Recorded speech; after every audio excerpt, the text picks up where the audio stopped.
North of Berlin, Soviet forces braced for the paratroopers' attack. The Soviets had no intention of letting the 82nd reach Berlin unopposed. In the towns of Oranienburg and Bernau, elements of the 35th Motor Rifle Division and the 12th Guards Tank Division dug in. Platoon-sized units of infantry occupied government buildings and homes, turning them into makeshift strongpoints.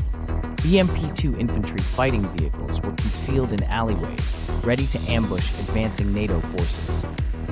The armor was massed along the key roads leading south. T-72 and T-80 main battle tanks were positioned in hull-down defenses behind berms.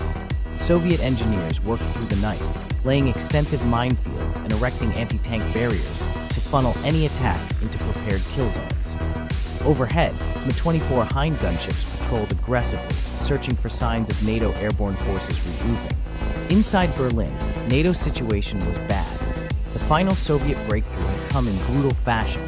T-64 and T-80 tanks, supported by masses of infantry, had finally breached every wall and barricade.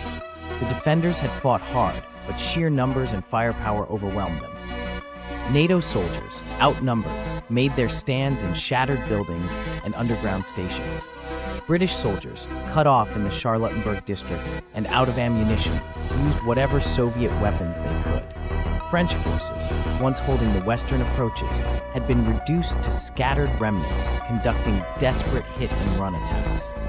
The American forces, fragments of the Berlin Brigade, held onto government buildings near the Tiergarten, fighting fiercely for every inch. As Soviet tanks pushed deeper, NATO HQ went quiet.